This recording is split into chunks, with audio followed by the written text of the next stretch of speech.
everyone, this is Alexandra Levine, treasurer of the board of JEXIT Inc., coming to you live from my humble abode in Washington, D.C. That's right, I'm back in the swamp, and I'm wearing my hashtag JEXIT hat. We sell hashtag JEXIT hats and t-shirts on our website, jexitusa.org. That's jexitusa.org. So the reason I'm coming to you live tonight, and it's a little bit late, it's about 10:30 p.m. Eastern, is I want to focus on why Jewish people, Christians, Blacks, other minorities, other races are exiting the Democratic Party, and how we can get more Jews, Christians, Blacks, Hispanics, and other minorities and other orientations to exit the Democratic Party. Because as we see from today's display with Speaker of the House Nancy Pelosi, how she announced her House managers for the impeachment process that's going to be happening in the Senate. Of course, she picks her favorite guy, Congressman Adam Schiff from California, Shifty Schiff, Little Pencil Neck Schiff, Compulsive Genital Liar Schiff, and Congressman Jerry Nadler from New York, who we know is very far left and very corrupt himself. And she picks a lot of other corrupt people, Valerie Demings down in Florida, Hakeem Jeffries, who's a known Trump hater. I mean, these are all Trump haters that she has picked as part of the management team. Of course, she's going to pick Adam Schiff. Of course, she's going to pick Jerry Nadler. And I just want to let the American people know that Jerry Nadler and Adam Schiff, who are Jewish men, do not represent all Jewish people. And the majority of Jewish people do not think like them. They are part of the far left, liberal, Jewish they are far left liberal Jews. They are part of the, quote, progressive movement, even though they use the word progressive is misused by the Democratic Party. Progressivism means to move forward. These men are retrogressors, They like to move backwards. The Democratic Party, as we know, is being overthrown and taken by the Squad, which is run by Congresswoman Ocasio-Cortez, Congresswoman Rashida Tlaib, and Congresswoman Omar. And all three of these women, specifically Omar and Congresswoman Rashida Tlaib, have said anti-Semitic tropes. They support anti-Semitic groups. And these are the people that are controlling the Democratic Party and pushing this fake impeachment hoax against the President of the United States. And we need to now talk about how we can combat anti-Semitism, the persecution of Christians and other minorities and other orientations, and why it is important now for Jews, Christians, other minorities and other orientations to literally exit, or we say hashtag Jexit, the Democratic Party. And why liberal Jews and liberals in general do not exit from the Democratic Party, and why more moderate Democratic Jews and more moderate Democrats are literally exiting the Democratic Party. We have had a moderate Democrat named Congressman Jeff Andrew out in New Jersey. He literally exited, or we say he jexited, the Democratic Party. He is now a Republican, and it's very unusual for someone of the minority to switch someone of the majority party, to switch to the minority party. He was a Democrat, now he switched to Republican. And the president is doing a huge rally for him at the end of January 28th, in his hometown of Wildwood, to help him get reelected as a Republican. And he was also one of the Democrats that voted against the articles of impeachment. There was two other Democrats that voted no for Article 2 of the impeachment hoax. So, and we're going to start to see more of that. Now, one Republican, by the way, voted for the impeachment hoax. We want to keep that in mind as well. But what we see is a shift. We started to see the shift in 2018. Now, I'm focusing now on the Jewish community. In 2016, President Trump won only 24% of the Jewish vote nationwide. In 2018, we saw a shift, especially in the state of Florida, when 35% of the Jewish vote went to my governor, Ron DeSantis, which was more than now U.S. Senator Rick Scott received in his gubernatorial races, as well as his U.S. Senate race. And we ask ourselves, why did this shift happen? Why was there so much Jewish support for Governor Ron DeSantis? And the reason being is his opponent, former mayor of Tallahassee, Andrew Gillum, excuse me, I don't know why I was thinking Cuomo, Andrew Gillum, is a democratic socialist. He supports BDS, boycott, divest, and sanction, which talks about that Israel is an apartheid state, that Israel occupies Palestinian land, which is not true, and it's a division of Israel. And it also states that Israel can't build on their own land. They can't form the communities around the West Bank, which we know is not true. And the former administration, Barack Hussein Obama, claimed that the communities that the Jewish people were building or that the Israelis were building, were illegal, which President Trump reversed that and said, no, they are legal and they are allowed to build on their own land. Former mayor of Tallahassee, Andrew Gillum, he was backed and supported by a group called Dream Defenders. Dream Defenders also is an anti-Jewish group, anti-Semitic group. They are an anti-white group, and they are a hate group. And that is the group that Andrew Gillum supported and stood by, and even took an oath with, a written oath with them.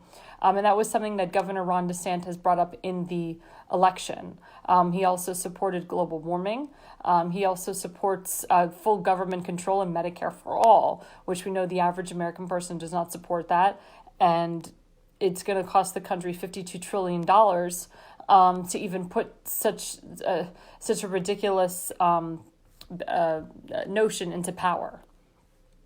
So these are things to understand.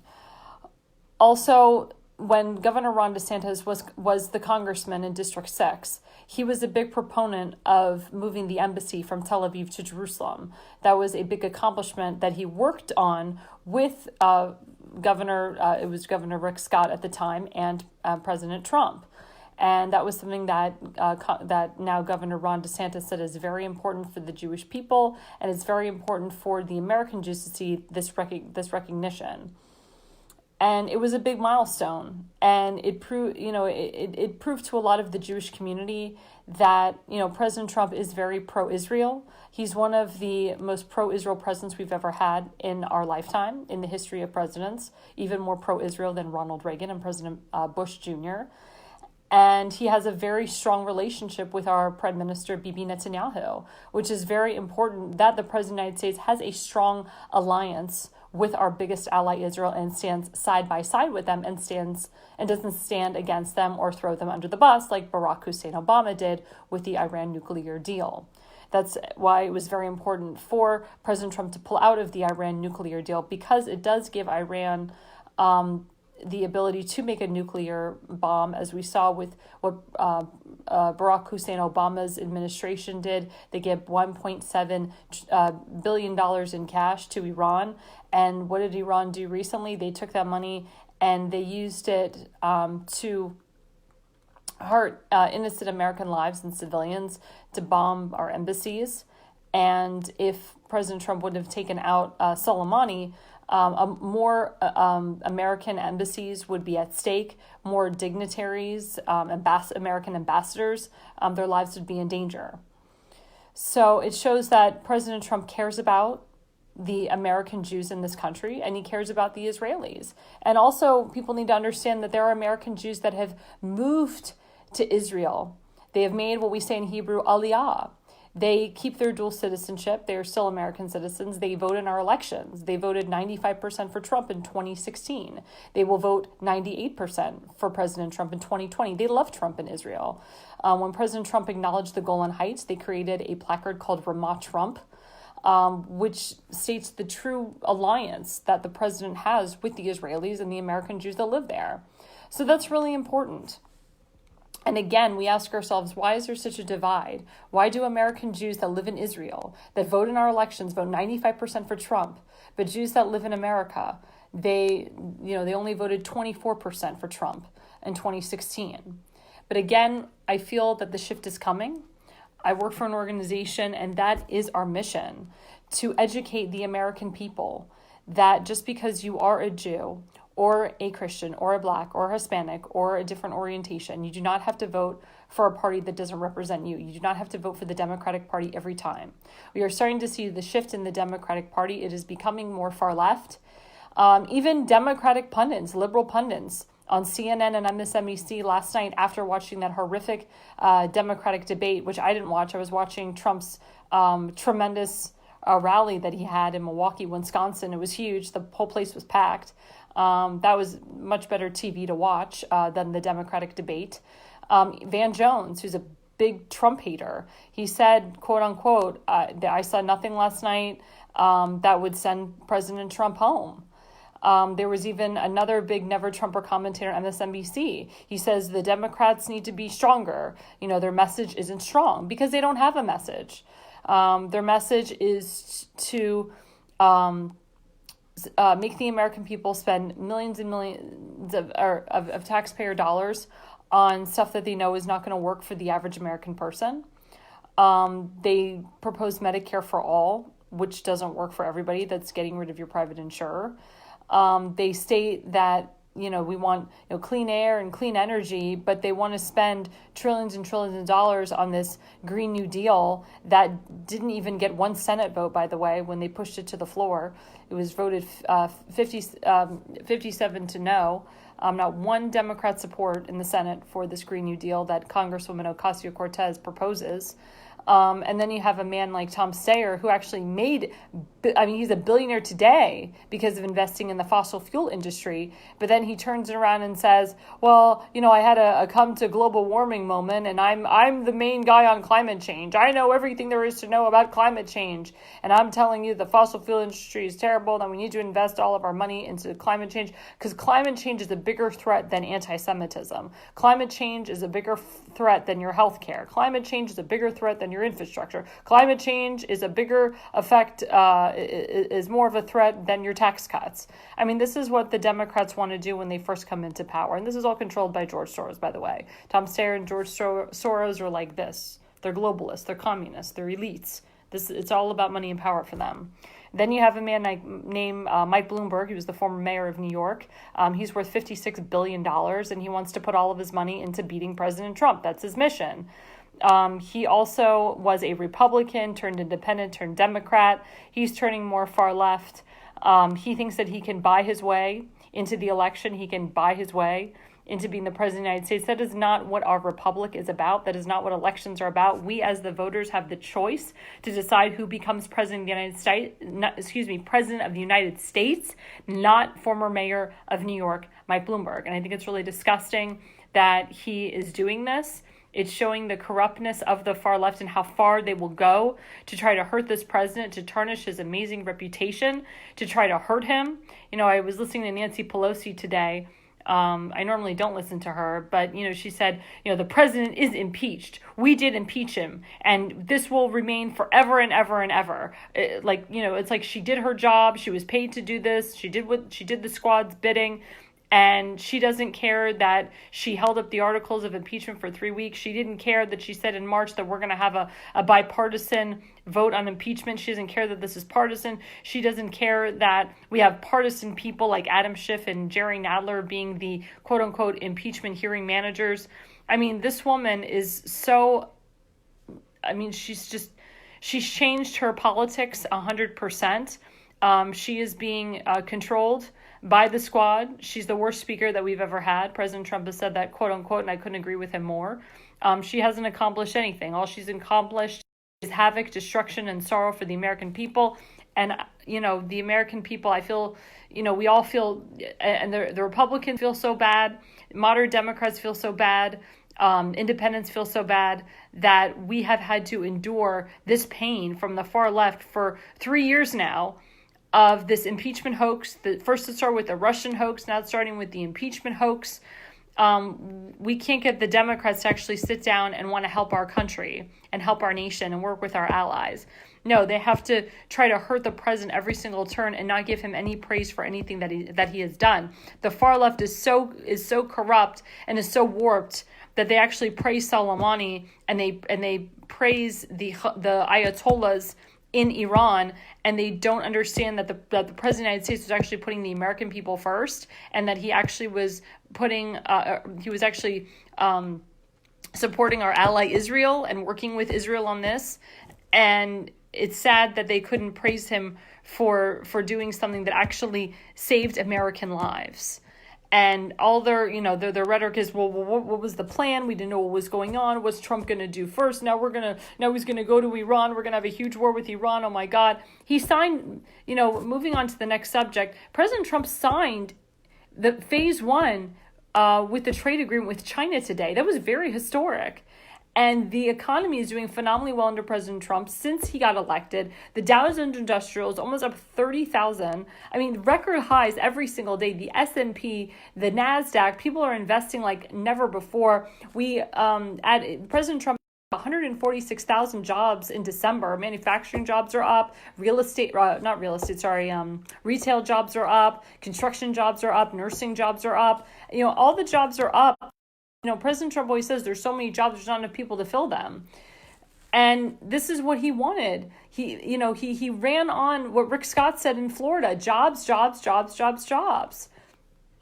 And that's why you're going to see more of the more Jewish people voting across the aisle, voting for President Trump because the economy is good, because there are jobs, because he is so pro-Israel, because he's done such wonderful things for Israel.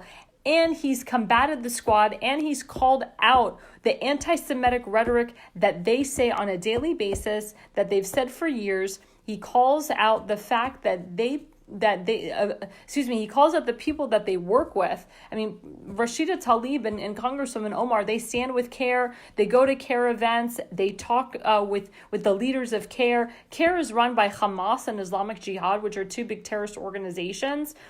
CARE was formed in 1994. Their headquarters are here in Washington, D.C. But Congresswoman Omar and Rashida Tlaib, they go to CARE events and they speak at CARE events in Florida, CARE events in Chicago, Illinois, CARE events in California. It's very, very scary. They also work with the Muslim Brotherhood. They work with Black Lives Matter. They work with the Nation of Islam, which is run by Louis Farrakhan and Keith Ellison. Louis Farrakhan has called Jewish people termites. And the American Jews are waking up and realizing that this is not a party that represents them. And the more that President Trump calls this out, you're going to see a big shift. Now, the Orthodox Jewish community, they support Trump. 100%, 54% of Orthodox Jews supported Trump in 2016. They support the president even more because of these anti-Semitic attacks that are happening. If you notice, 13 anti-Semitic attacks happened in New York City, December 8th of 2019. 13 anti-Semitic attacks.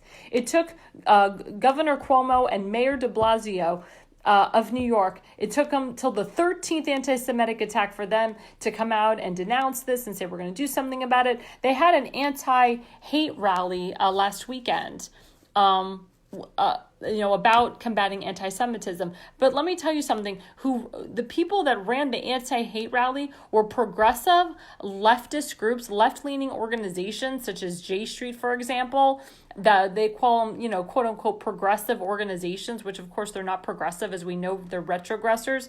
They do not support they do not support the things that the president supports in terms of Israel. They did not support the move of the embassy. They did not support acknowledging the Golan Heights. They did not support calling the settlements legal instead of illegal. And you have to again look at the characters that were involved. You had Congresswoman Ocasio-Cortez that was a part of that rally. Again, she works with the squad. She supports the squad. She supports Linda Sarsour, who's a known anti-Semite. She supports BDS, boycott, divest, and sanction. She supports globalization, global takeover. She supports government control. She supports that the government controls your life, that they control what you do, what you say, when you go to the doctor, everything. And she also, promises that everything is going to be free, that your student loans are going to be free, but who's going to end up paying for it? The American taxpayer. That isn't, and she also supports the Green New Deal, which we know is a job killer. It's also a killer for the American people because the American people won't be able to survive with the Green New Deal. Again, it eliminates cars, it eliminates planes, it eliminates cows, actually. She wants to take away your cows, she wants to take away your meat. She also says that the American people are going to die in 12 years, so you shouldn't get married and you shouldn't have children. That is not progressivism, by the way. Progressivism is you get married, you have children, you have a family, you procreate, you want your children and your grandchildren to succeed you. These are not America First principles. This is not the American dream. This is not why people came from Europe, why people come here from different countries. That is not the life that we want here. We don't want that type of life. We want a life where we are progressing, just not the way that Ocasio-Cortez or the squad says we need to progress. Again, Ocasio-Cortez did say, quote unquote, that yes, I said it correctly. Detention centers are concentration camps. She compared the two. Again, you cannot compare a concentration camp to a detention center after she said that Holocaust survivors, regardless of party, said, quote unquote, it was a slap in the face to them, to Holocaust survivors. And, Ocasio-Cortez has no idea what she's talking about because she's never lived it. Ocasio-Cortez has never been to Auschwitz. She's never visited any concentration camp. Ocasio-Cortez has never visited Israel. Ocasio-Cortez has never visited the Holocaust Museum in D.C., which is a riveting graphic museum, which has real-life footage of Auschwitz, Bergen-Belsen, and Birkenau. She's never even sat down with Holocaust survivors. So this is something that's very, very scary, that we have this in Congress, that we have anti-Semitism in Congress, but it is your job as the American voter, you that I'm talking to today, to vote these people out, to call them out, to take a stand and say, I'm not going to keep democratic socialism in power, and I'm going to vote them out. The fact that Bernie Sanders is actually surging in the polls is scary because he is a democratic socialist. He called Benjamin Netanyahu a racist, which we all know is not true. And he does not support Israel at all. He supports BDS. He supports, again, far left-leaning groups that support BDS. He would only go to Israel if a BDS movement group funded him and I don't want to say endorsed him, but fund. Yeah, I was correct. If they funded him to go there. Same thing with Rashida Tlaib and Omar. They would only go to Israel if pro-BDS movements paid for them to go. They would not go as a congresswoman representing the United States. They would go as somebody protesting against Israel. And we can't have that in Congress. In Congress, we need to back and support our allies. Our biggest ally is Israel. We need to stand side by side with them.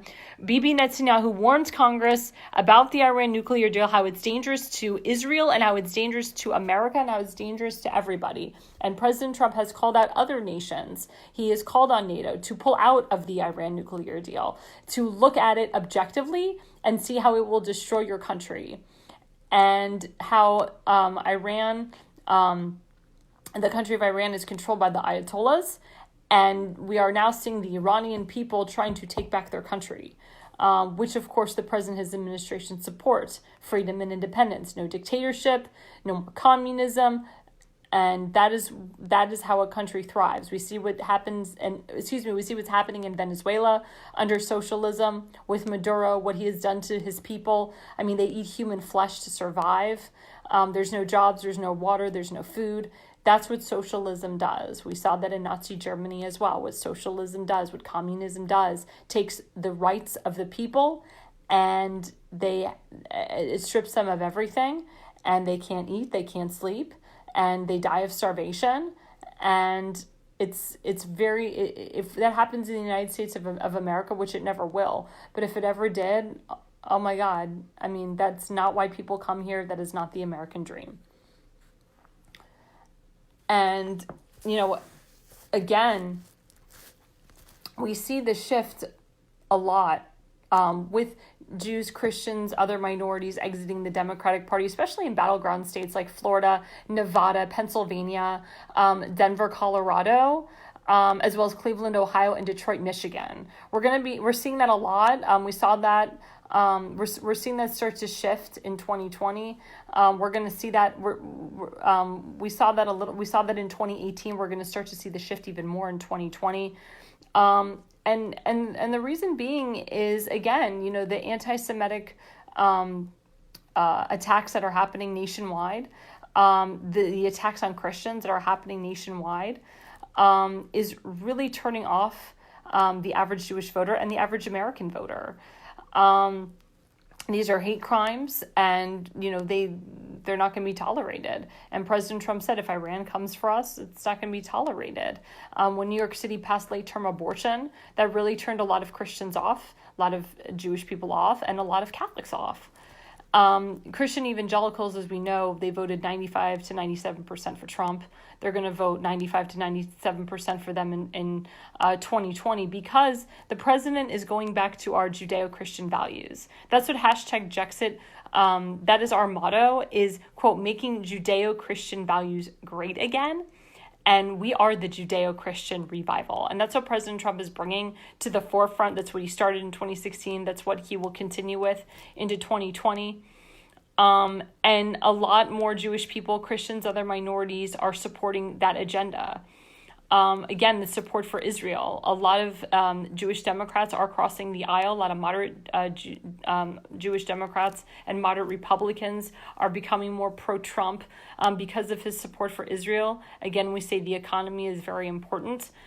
And also, we have big organizations like the Republican Jewish Coalition, the RJC, which has been running for 34 years. Their main headquarters are in Washington, D.C., and they have divisions nationwide as well. And they said, quote unquote, that President Trump is the most pro-Israel president ever, unquote. And the more that we have big organizations like Republican Jewish Coalition, CUFI, Christians United for Israel, that will really help more people exit or jexit the Democratic Party and vote Republican. We also have Blacks for Trump. We have Blexit. We have Lexit. And we have other organizations that will help move the needle. And like I said, it's all about the facts. You can't dispute a fact. You can't dispute that President Trump is doing wonderful things for the country.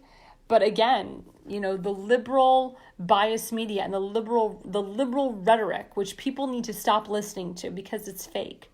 They're going to tell you that the president is dividing our nation. They're going to tell you that there's white supremacy on the rise because of President Trump, that there's hate crimes because of President Trump, that Trump is a racist, he's a Nazi, he's an anti-Semite.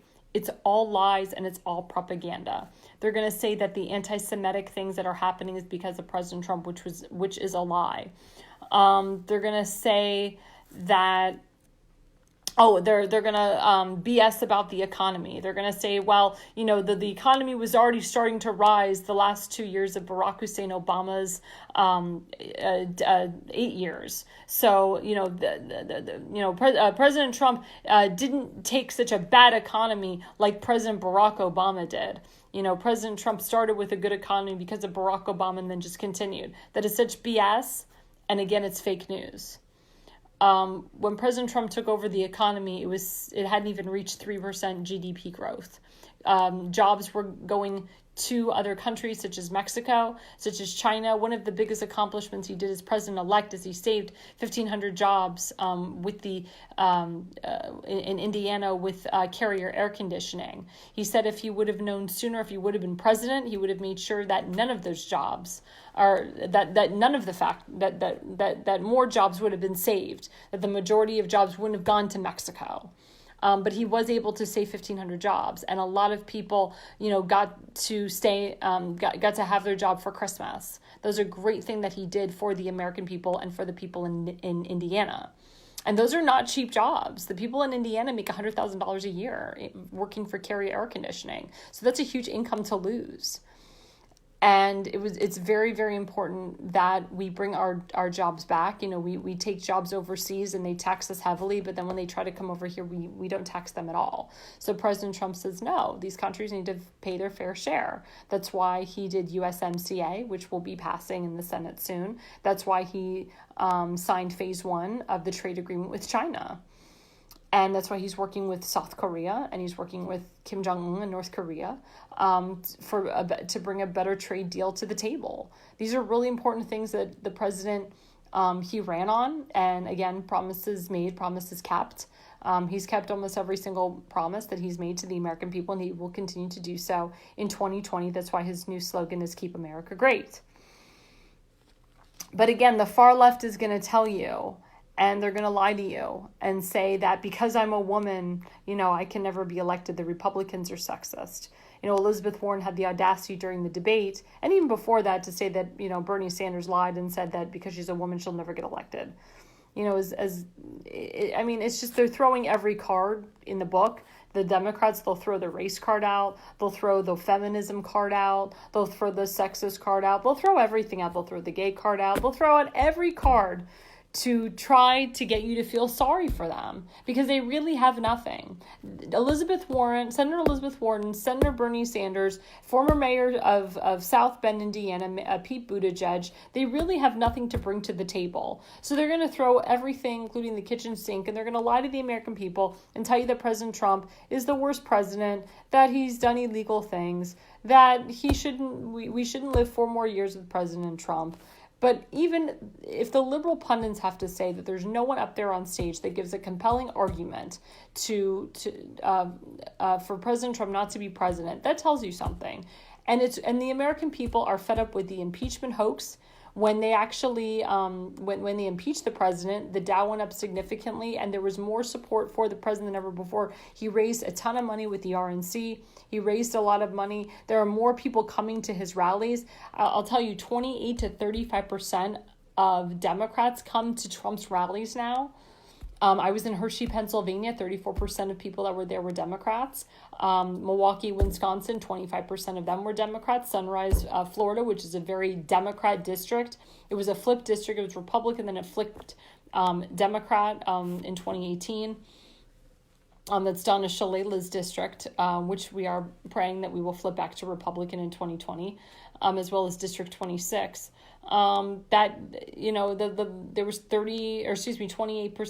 There was 30%, I always say this, 30% of people that were at Sunrise, Florida, were at that rally in Sunrise, Florida, were Democrats.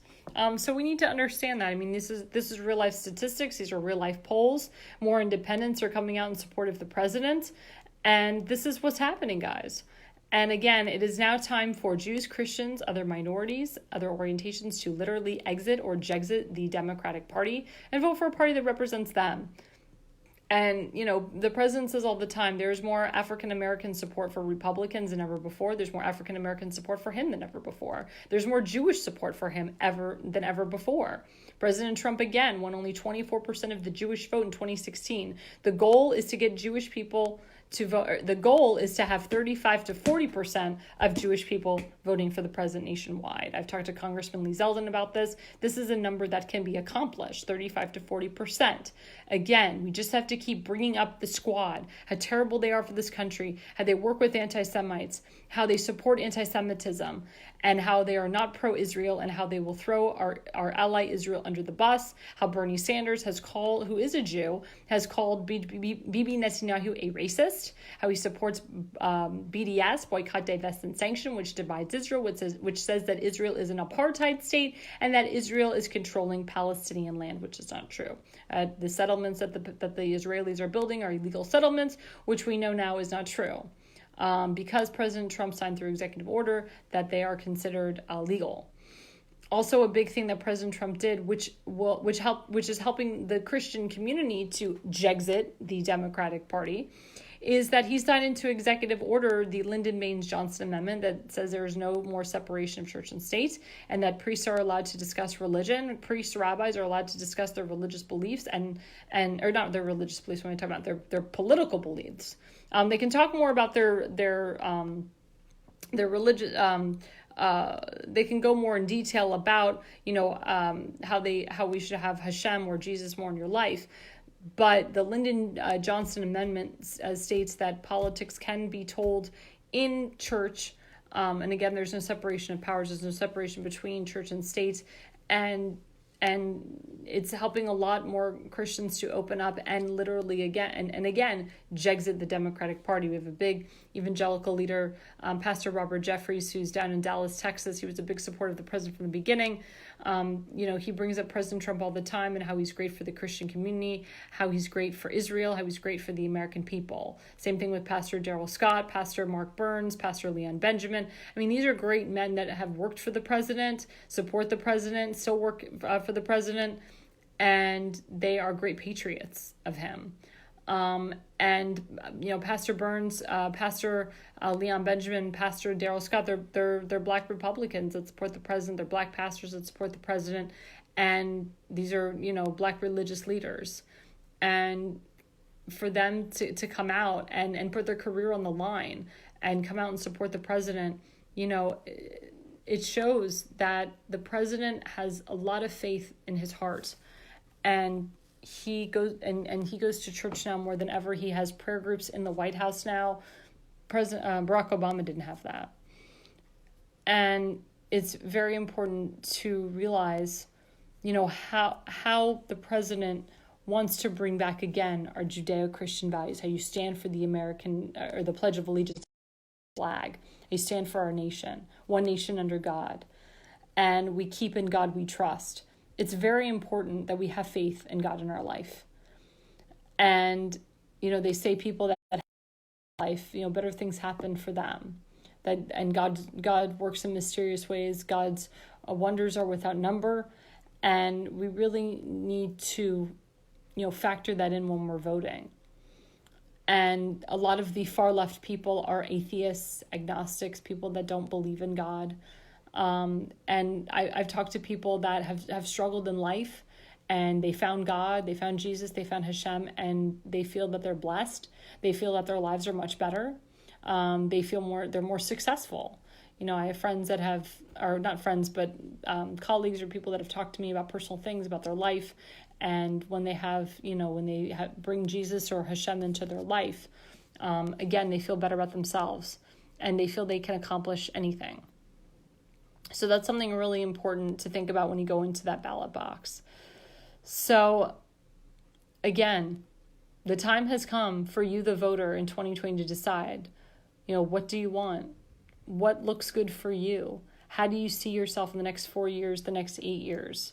Our future is at stake now. Our democracy is at stake. Do you believe in the American dream, putting Americans first? Or do you believe in retrogressing, going back to democratic socialism? Or believing in a woman, Ocasio-Cortez, that says we're all going to... You shouldn't have children. Again, that's not the American dream. That's not why people come to this country. They come to this country for a better life. They come to procreate. They come to have children. So we really need to understand that and realize that when you go into the ballot box in 2020. Also, just want to make a note that hashtag JEXIT is going to Israel with the United West. May 18th through the 29th, we will be spending 5 days in Jerusalem, 3 days in Tel Aviv, 1 day in Beersheba, 1 day in Tiberias. This trip is filling up fast. We only have 25 spaces available. The next 25 people that want to come, please let us know. Let me know, Alexandra Levine, or message my president and founder, Michelle Lubin-Terrace, or my board director, Karen Simone Bassel, or my other board director, my secretary, Sophia Monalesco.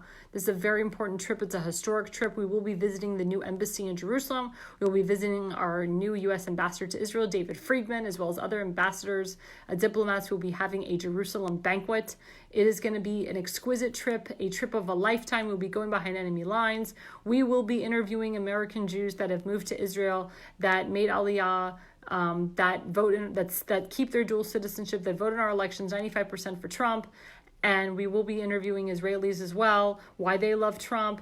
It's very important that the American Jews see the love that the Israelis and American Jews that live in Israel have for President Trump. And we're going to be bringing their testimonials and their stories. If you have a hashtag JEXIT testimonial, if you yourself have JEXITed from the Democratic Party, if you either have stopped voting Democrat or you have literally switched your party to Republican, please let us know. Please email us at info@jexitusa.org. That's info@jexitusa.org. Please provide your name, your email, your name, your email, your phone number, where you're from. We also are doing hashtag JEXIT rallies nationwide in town halls. We are preparing for a couple, one in Florida and one up north in New York, New Jersey area. If you are interested in getting involved with these rallies and town halls, again, please email us at info@jexitusa.org. That's info@jexitusa.org. Also, hashtag JEXIT has partnered with the Republican Jewish Coalition. We are doing a phone bank with them. Their main headquarters are down in Florida. If you are interested in being a part of the hashtag JEXIT phone bank with the Republican Jewish Coalition, you can again email us at info@jexitusa.org, info@jexitusa.org. Please Facebook us, hashtag JEXIT. We have a lot of followers nationwide. We are a nationwide organization. Our Twitter feed has become phenomenal and incredible. It's growing on a daily rate. And every day our Twitter is at JEXIT, the number 4 Trump, at JEXIT, the number 4 Trump. Please, guys, this is a very important election, more important than 2016. I thank you all for watching and listening to my message. Again, I'm Alexandra Levine, the treasurer of the board of JEXIT Inc. You have a wonderful evening, wonderful weekend. Shabbat Shalom if I don't hear from you. And please, never again means never again.